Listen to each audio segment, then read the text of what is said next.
하네. 예수의 사랑, 예수의 사랑, 바다 물결같이 내게 임하니 영광의 물결에 온전히 쌓여서 내 영혼의 기쁨 한량없도다. 그 차고 넘치는 주의 은혜의 물결 힘차게 밀려와 내게 만족하오냐. 오 할렐루야로 주를 찬송하오니 내 맘의 기쁨이 항상 충만하리라.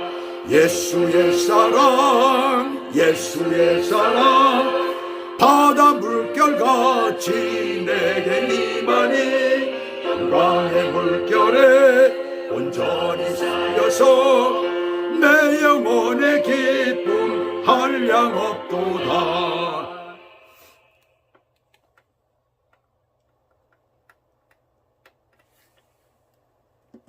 오늘 하나님의 말씀 창세기 22장 함께 보시겠습니다. 창세기 22장 9절 하반절에서부터 14절까지 내용입니다. 제가 봉독해 올려드리겠습니다. 이에 아브라함이 그곳에 제단을 쌓고 나무를 버려놓고 그의 아들 이삭을 결박하여 제단 나무 위에 놓고 손을 내밀어 칼을 잡고 그 아들을 잡으려 하니 여호와의 사자가 하늘에서부터 그를 불러 이르시되 아브라함아 아브라함아 하시는지라. 아브라함이 이르되 내가 여기 있나이다 하매 사자가 이르시되 그 아이에게 내 손을 대지 말라. 그에게 아무 일도 하지 말라. 내가 내 아들 내 독자까지도 내게 아끼지 아니하였으니 내가 이제야 내가 하나님을 경외하는 줄 아노라.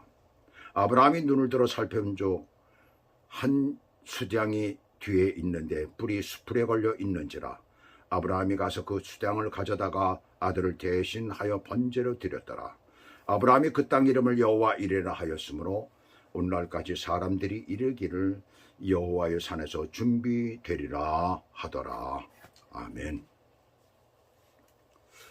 오늘 하나님의 말씀 제목은 마음의 증거를 보이라. 마음의 증거, 믿음의 증거를 보이라는 것이죠.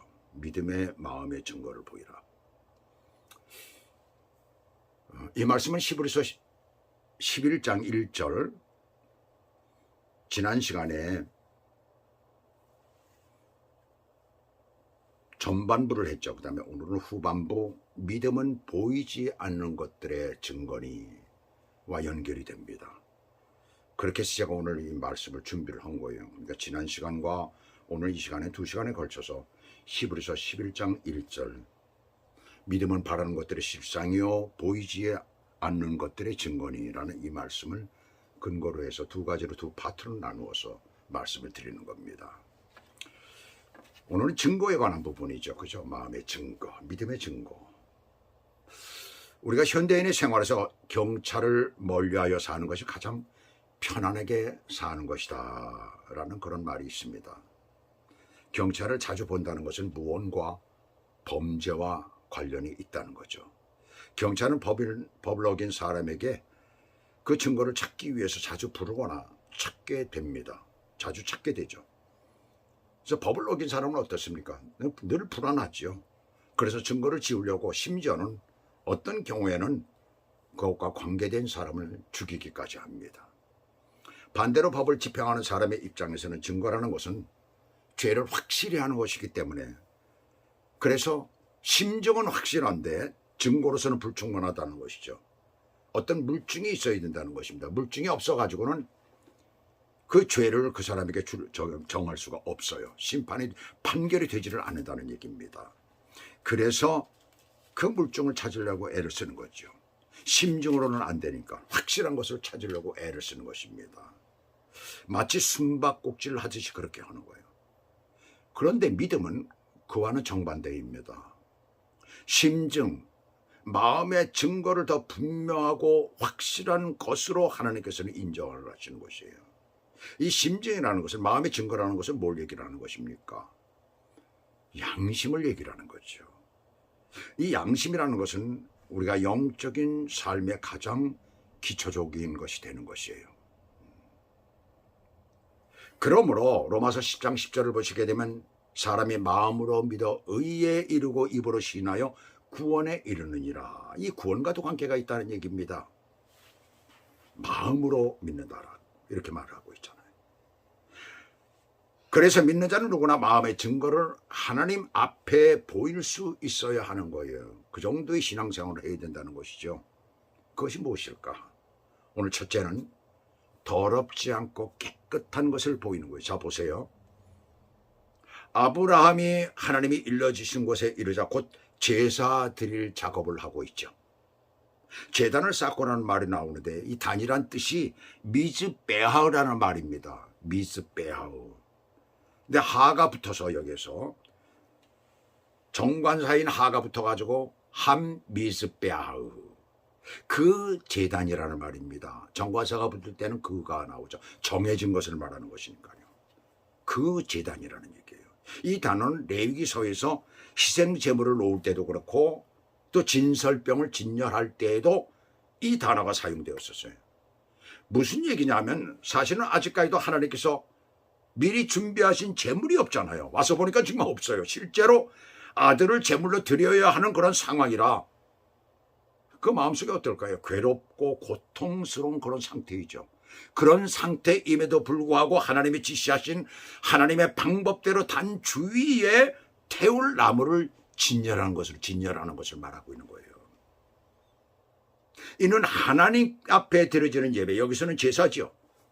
하나님이 기뻐하시는 예배, 받으시는 예배는 그렇게 드려져야 됨을 말하고 있습니다. 뭐냐면 하나님이 지시하신 하나님의 명령대로 드려져야 된다는 얘기예요. 바로 그것이 주님이 원하시는 예배라는 얘기입니다. 자, 그렇다면 오늘날 그 예배가 무엇일까? 요한복음 4장 24절은 우리들에게 분명히 말씀하고 있죠. 뭐라고 말씀하고 있습니까? 하나님의 영이시니 예배하는 자가 신령과 진정으로, 옛날 성경에는 진정이 되어 있는데 오늘날 설교는 진리라고 되어져 있더라고요. 진리로, 신령과 진리로 예배를 드릴지니라 라고 말씀합니다.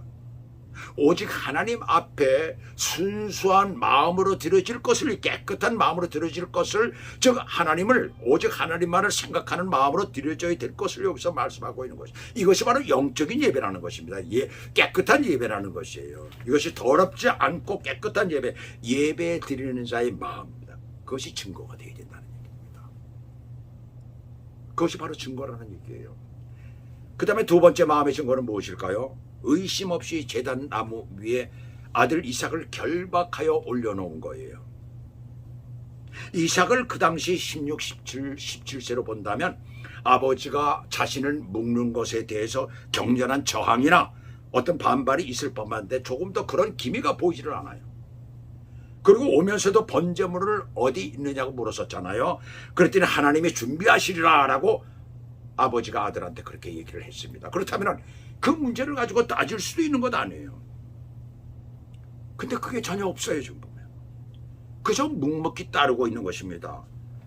아버지가 말을 한 것을 의심 없이 따르고 신뢰하고 있는 장면이에요. 어떻게 이럴 수가 있는지 참 이해가 안 될 정도입니다. 믿음의 마음의 증거는 아무 의심 없이 그대로 받아들이는 거예요.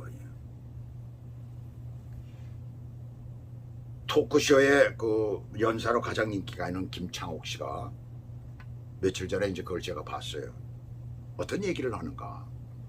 이런 얘기를 하는 것을 들었어요. 어떤 여자를 남자들이 좋아하느냐라는 얘기를 하면서, 되게 이제 거기는 여성분들이 많이 있더라고요. 그런 얘기를 하면서 자신은 남자들에게 이런 여자와 결혼하라고 추천하고 싶다는 거예요. 어떤 여자냐? 그것은 얼굴이 예쁘고 스타일이 좋은 여자보다도 말을 예쁘게 하는 여자라는 겁니다. 얼굴이 예쁘고 스타일이 좋은 여자는 20대 30대 뿐이 못 간다는 거예요. 그러나 말을 예쁘게 하는 여자는 남자를 항상 기쁘게 하기 때문에 오래 간다는 것을 말하고 있죠. 그런데 여기서 저는 한 가지를 더 붙이고 있어요. 남자도 똑같다는 얘기입니다. 남자들도 여자에게, 참 자기 부인에게, 남편들도 자기 부인에게 말을 예쁘게 하면은 아마 아내로부터 더 좋은 서비스를 받을 거예요. 항상 그 부인을 꾸짖듯이 따지듯이 이렇게 말을 한다면은 그 부분은 굉장히 어렵고 힘듭니다. 그렇다면 하나님은, 자 보세요, 말을 예쁘게 한다. 그러면 하나님은 어떤 사람을 예쁘게 여기실까요? 하나님은 어떤 사람을 예쁘게, 마음속에 의심이 전혀 없는 자를 예쁘게 여기신다는 얘기입니다. 그렇잖아요. 하나님을 믿는다고 하면서 후딱하면 의심을 해요. 이건 아니야, 하나님 이거 이상해, 이건 좀 잘못된 거 아니야. 아니야, 하나님이 이렇게 나한테 원하시는데 아니야, 이건 뭐 잘못된 거지. 아브라함도 의심 없이 하나님의 뜻을 따르지만은 어린 이삭도 아버지를 통해서 역사하시는 하나님을 그대로 믿고 순종하는 모습을 오늘 우리는 볼 수가 있는 거예요. 의심 없는 믿음은 그 다음에 뭐가 나올까요? 행동을 낳게 되는 것입니다. 실제로 믿음의 행동이 나오게 되는 거예요. 그 다음에 세 번째는 10절에 보시면 손을 내밀어 칼을 잡고 그 아들을 잡으려 하니, 그러세요. 다 자신을 던지는 절대 순종을 여기서 말하고 있습니다. 절대 순종이라는 것은 무엇일까요? 보시면 잡으려 하니 그랬잖아요. 생명을 잡아 죽이려고 그러는 그런 바로 순간적인 것이 여기 나오고 있잖아요. 바로 직전이잖아요. 바로 절대 순종이라는 것은 자신을 죽이는 것입니다. 자식을 죽인다는 것은 자신을 죽이는 것 아니에요. 그렇잖아요. 우리 성경에는 여기서 아브라함이라는 이름이 빠졌는데, 그런데 10절에서 빠졌는데 9절에는 아브라함이라는 말이 나오지만 아브라함과 함께 이 10절에도 원어상으로 나오고 있다는 얘기, 반복이 되고 있어. 그것은 아들 이삭을 제물로 바치는 행함의 주체가 아브라함임을 여기서 강조하고 있는 것입니다. 그리고 그것은 육체를 죽이는 거라는 것을 우리들에게 말하고 있는 거예요. 우리가 예수 그리스도를 처음 구세주로 영접할 때에 예수님에 대한 모든 것을 아무 의심 없이 그대로 다 받아들이고 순종을 하잖아요. 그때 가장 중요한 것이 뭡니까? 자신을 죽이는 거예요. 조금이라도 의심하는 사람은 예수님을 받아들일 수가 없습니다. 자기가 살아있는 사람은 예수님을 받아들일 수가 없습니다. 우리가 행동으로 하는 어떤 일도 할 수가 없어요. 어떤 사람을 만나 복음을 전했을 때 그가 눈물 콧물을 흘려가면서 내가 이제부터 예수님을 믿겠습니다 회개를 하며 막 그래요. 근데 중요한 것은 그 다음 그 사람이 신앙생활을 하느냐 안 하느냐에 따라서 정말 그 사람이 예수님을 영접했을까 안 했을까가 판단이 되는 것 아니에요. 우리가 그것을 통해서 알 수가 있는 것 아닙니까? 즉 자신을 죽이지 아니하고는, 절대 순종이라는 것은 자신을 죽이는 것입니다. 자신을 죽이지 아니하고는 그 다음으로 행동으로 나아갈 수가, 그 다음에 행동, 그것을 할 수가 없다는 거예요. 그것을 제가 말씀드리는 겁니다. 그래서 이 10절 속에는 또 하나의 마음의 증거가 나와요. 단어가 하나 나옵니다. 뭡니까? 희생이죠. 바로 네 번째는 희생입니다. 여기서 그 아들을 잡으려 하니에서 잡으려 하니는 희생제사를 위해 짐승을 도륙한다는 말입니다. 도륙한다는 말은 그냥 죽이는 정도가 아니라 아주 살벌한 그런 단어가 되는 거예요. 도륙한다는 말은. 어쩌다 실수를 해서 죽이고 어쩌다 총을 쏴서 죽이고 뭐 그렇게 해가지고 되는 것이 아니라 도륙을 한다는 것은 아주 살벌한 그런 것을 여기서 얘기를 하고 있는 거예요. 이런 단어를 사용할 만큼 아브라함의 고민이 컸다는 것을 여기서 보여주고 있는 거예요. 아무리 믿음이 좋다 하더라도 믿고 기대했던 눈에 보이는 어떤 대책 없이 지금 당장 칼을 들어서 이삭을 죽여야 한다면 어떤 고민을 하게 될까요? 성경은 자주 이삭을 독자로 묘사를 하고 있지요. 사실은 그 위로 형 이스마엘이 있다는 것을 우리는 너무나 잘 압니다. 그리고 또 사라가 죽은 후에, 그 부인 사라가 죽은 후에는 6명이나 더 아들이 생깁니다. 그런데 오직 하나님은 오직 약속의 자녀인 이삭만 인정하시는 거예요. 그래서 독자라는 말이 성경에 나옵니다. 독자가 아니잖아요. 그런데 독자라고 하는 것입니다. 자, 이것을 우리가 한번 좀 깊이 생각을 해보세요. 어떤 생각이 드십니까? 수많은 이 세상에 많은 70억, 60억의 사람이 있는지 몰라도 하나님 누구에게 관심이 있어요? 누굴 찾아라고 보십니까? 예수 그리스도를 믿고 의지하며 그 안에서 사는 사람, 그 사람을 자녀라고 합니다. 그것이 바로 하나님의 나라가 벌써 이 땅에서부터 이루어지고 있는 거예요. 그것을 얘기를 하고 있는 거예요. 여기서